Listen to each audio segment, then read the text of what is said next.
Hello everyone, welcome. It is the instant match reaction. It was Liverpool 1-1 with Arsenal at the Emirates.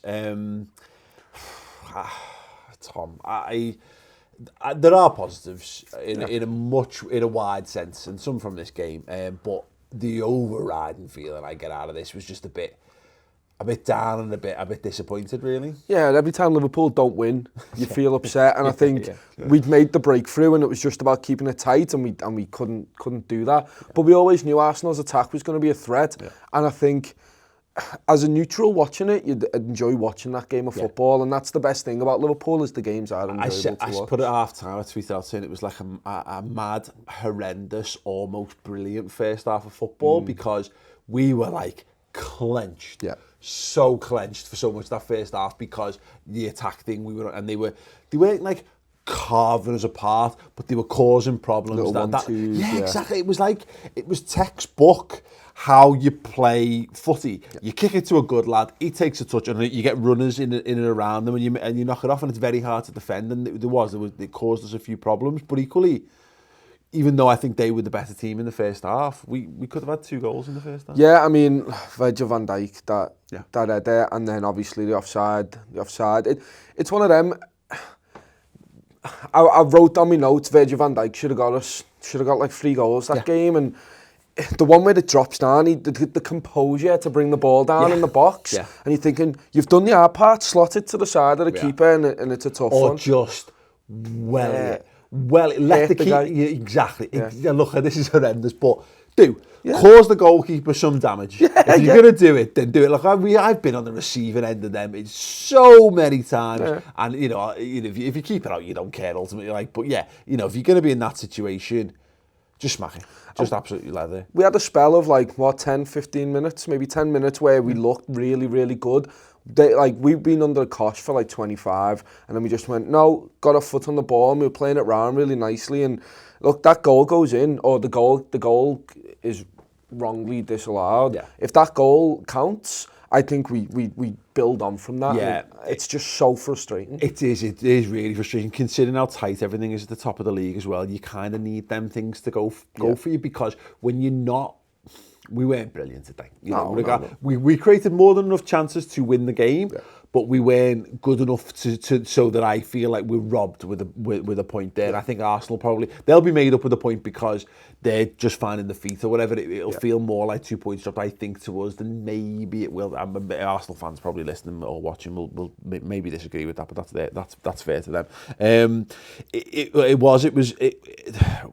Virgil van Dijk in particular had a great game all over. I said on my match reaction, I think it was the match reaction or one of the videos, if I know it was player ratings, he's got to win that game for us today.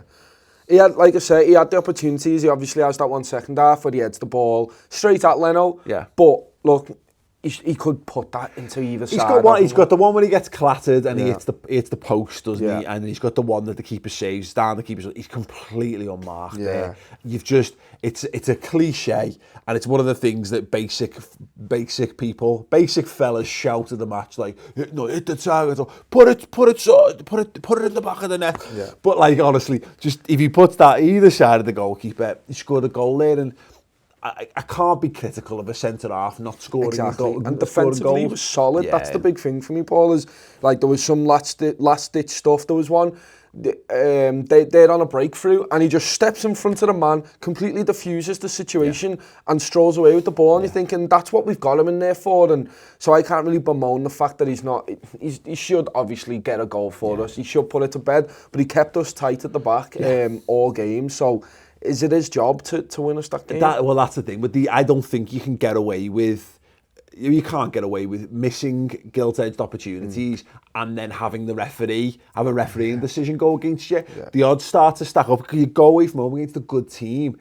You've got to be. I think our passing needed to be sharper. Yeah. It was. Don't get me wrong. It was streets better than Napoli. But it was nowhere near as good as Liverpool. I think can play. And the period you mentioned, the middle section of that first half, we got our foot on the ball and we started to dictate the tempo a bit, and that was the first time I felt like I took a breath about 15 minutes into the game. Yeah. We got the ball and we played 8 passes consecutively, and it was like, oh, hello. And it's telling, you look at the stats, and Arsenal dominated possession, they dominated the passing. They had it was their game to lose. Their left-hand side was so dangerous today, and you saw Trent didn't have a great game either, which played a part of it, but they were just so good, so fast on that wing, and that's not a worry for me, but it's one of them, you're coming up against a really, really strong attack there. Yeah. You're going to come up against that against Spurs again. You're going to come up, we've got to play City, Chelsea and all that. That's the one worry, but look, we didn't lose the game. We're obviously going to strengthen that side of things. Klopp's going to take Trent aside and go, this is what you did wrong, this is what you did wrong,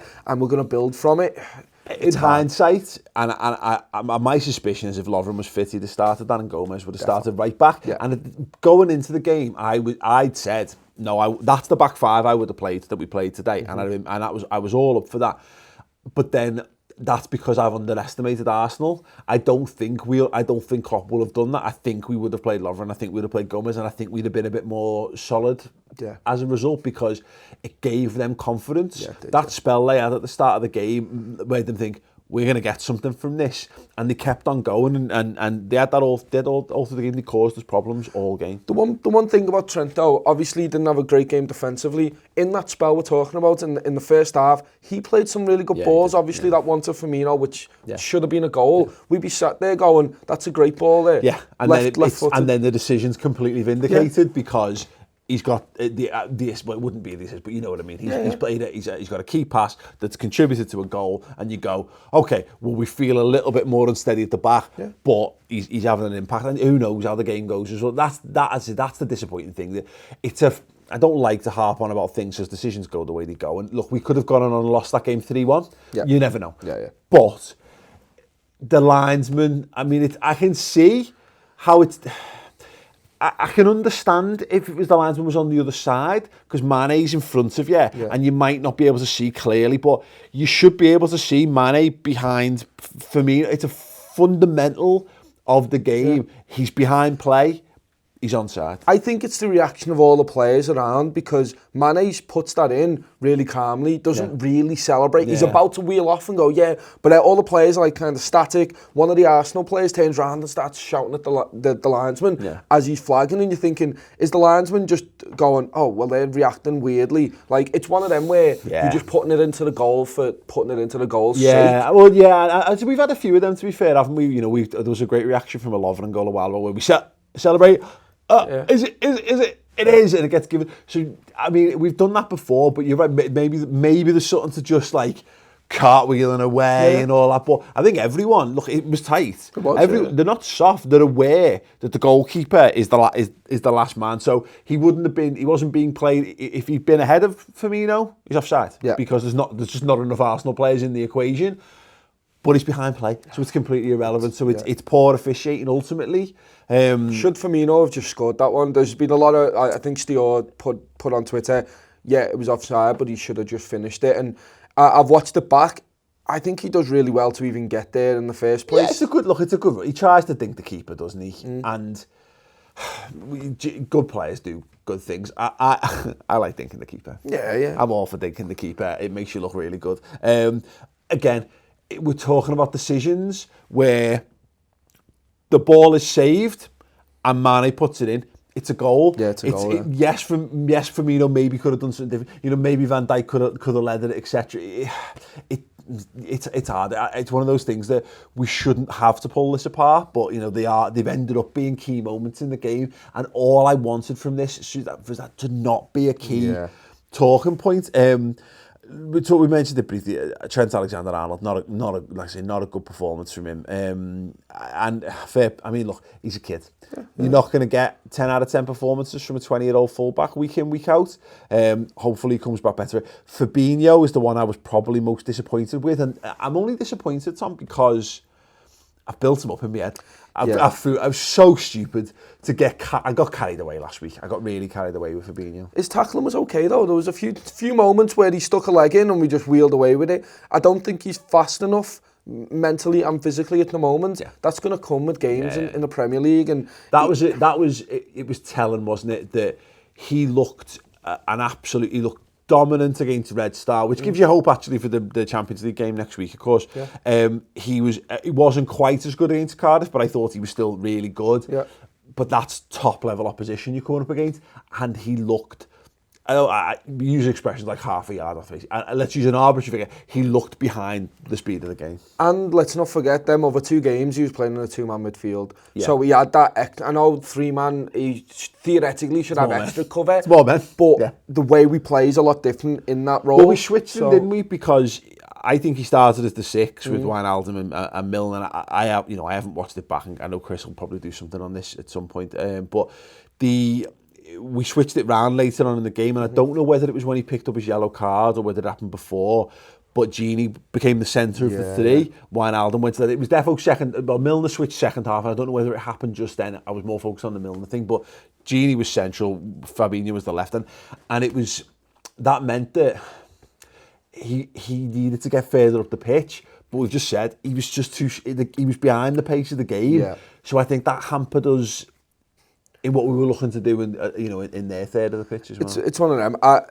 Loads of people saying that he's garbage and that, get him out, blah blah blah. Maybe get him out, but get him on who do we take? I've seen people saying disgraceful not to sub him off, and Klopp not using the subs. Who just sub Fabinho off for? Yeah, and then does that make it even harder for the midfielders? And it is a tough one. He's gonna get better. It's fine. A 1-1. A draw at the Emirates is not the end of the world. No, that's the big thing. But it feels like the end of the world because this season is an absolute nightmare. Was it the end of the world when we drew against Chelsea? When we scored, they scored first and we scored? It's the end of the world, Tom, because people have already given 3 points to Manchester City. And look, there'll be people watching this or listening to this after the Man City game, and maybe they've won it. And now you would expect Manchester City at home to beat Southampton, but it's November. And Liverpool are up there. I think the fear lies is that City are just going to absolutely steamroll it now, and it's entirely possible. And that is so annoying because I guess it's like, well, it's another year, and it feels like a waste. It feels like a waste. It would be an absolute. It would be one of the great. Would be one of the great Liverpool seasons if they managed to go and win the league. That's an absolute no-brainer, of course it would be. But to be able to topple City, you'd have to be exceptional, or require City to have a fumble at some point, because even if we'd won today, if both teams had gone on and won all the games the rest of the season, they'd have probably beaten us on goal difference, as mentioned. So it's because City haven't lost yet, and they've only dropped those points to us and to Wolves, that it's putting too much pressure on the whole situation. It's weird though, because look, they're going to come up against Arsenal and they might draw at the Emirates.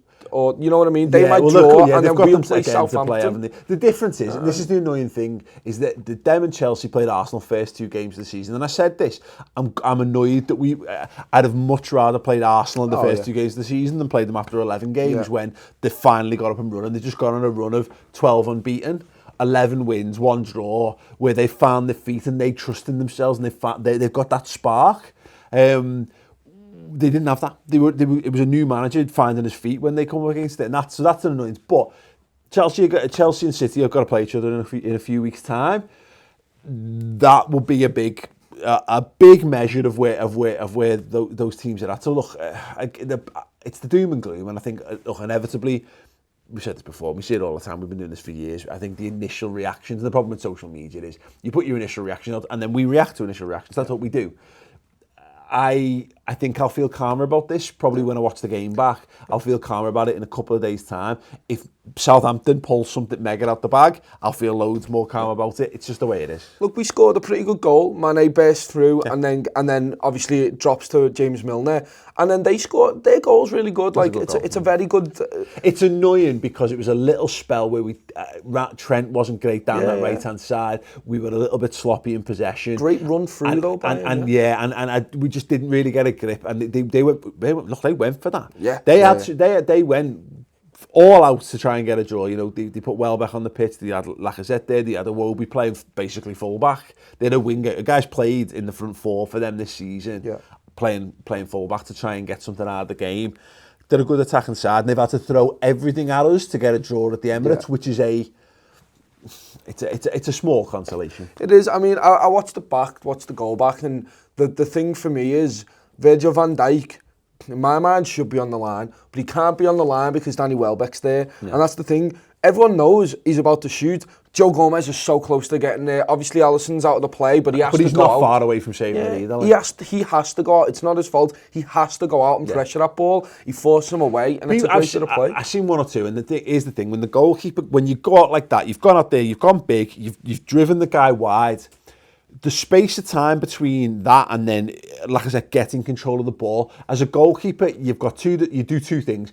You narrow the angle down, or you rapidly retreat. Now the thing is, when you rapidly retreat, you're off, your footing's off, so you might not be in a position to make the save. Maybe you might be. Maybe you might be. Yeah. I think Alisson's largely fine there because he's a big fella. You stick it either side. He's probably thinking it's bloody hard work for him to stick it by me. Lacazette has put it in the one slot there that's out of Alisson's reach, and it's in the far corner of the goal. If he puts it a little bit further out, he puts it wide or it's the post. If he puts it a little bit further in, I think Alisson saves it. Good finish. So I think you do. I think you'd have to give credit to Lacazette. It's just maybe the lack of credit comes on us not having the composure, not clearing our lines, not holding the ball up. It felt like one of those games where we could really have done with, and we have this every single season, we could have done with just a big fella up front, just to lump it to, just to take a bit of pressure off. But Firmino was a bit crap as well. We took him off, we put Shaqiri on. Well, it was annoying. Once Shaqiri comes on, there was loads of times the ball went to the midfield and no one challenged Torreira for the ball. No, Torreira's tiny. Yeah. Someone needed to push on that, and I think maybe we pushed Shaqiri too high up. And maybe, to be fair, Fabinho looked tired, but he was also on a yellow card, and my big fear was that he was going to get sent off in that. Yeah. And he has the little moment where he stands on someone's foot. It might have been Torreira or whatever, but he stands on someone's foot, doesn't he? And it's an accident. But he picks up a second yellow there, which he could have done. And he's off. And so I think he played a bit within himself as well. And again, it wasn't right. It was a game that was crying out for Jordan Henderson, probably. And it's easy to say that now, of course. But we were lacking a little bit of options. And Abby Kate, just someone who you can trust to put into the midfield. We've ended up a bit bare, which is not great. Considering it, and it makes you wonder whether if we had that situation again, would you have Curtis Jones on the bench or something just to have a midfielder? But then are you going to throw a 17-year-old into the pace of that game? Yeah, that's it. The injuries hampering us, I think, like you said. But look, we're going to learn from all this, and it is annoying that you're still learning and you think Man City are going to win, and then everyone's all upset about that. But someone said on the Twitter reactions, the season's over, in terms of the title race. It's not. Let's just take a deep breath. Yeah. City are not going to win every single game this season. They're just not. Yeah. All right, maybe if they do, get this video back. Fair, but whatever. Do by all means. Fair play. If Man City win every game, that would be next level. Something absolutely incredible. So I've got no qualms. Look, we drew 1-1 at the Emirates. Sound. We could have won it. We had the opportunities to win it. We had the post twice. The good saves. Salah should have fed Mane through at the end, and these games are going to happen. Let's not get down the dumps. I would look at it. Look, they had chances to win the game. So, but looking at it from a Liverpool perspective, and just to be completely at the complete biased way of looking at it, of course, because it doesn't work out, and there's a balance of play, unfortunately. A goal wrongly disallowed. Yeah. Virgil van Dijk having basically almost 2 free shots inside the 8 yards from goal, if that. He hits the post as well. He has a good header saved, and for me, it's that opportunity where it's not an opportunity. It won't even rate on XG, I don't think, because it's not a chance. But the one where Mo Salah, Mane is completely free at the back. He's just got to find a way to feed it through to him. That for me, to go away to the Emirates and have that little bank of opportunities, that should be more than enough, to get something from the game, and then you need a bit more solid. And I'd have banked on Liverpool being solid at the back because we've got the evidence to suggest that we're solid at the back. So it's frustrating, but that is a good side, and it's annoying because I think we all want, like Chelsea, I wanted Chelsea to be a bit of a flash in the pan. I want to see them with my own eyes and go, haha, I suspected these were going to be a bit tricky, and weren't going to be great under a new manager. Turns out they've got world class players and they're dead good, and the same can be said for Arsenal. Yeah.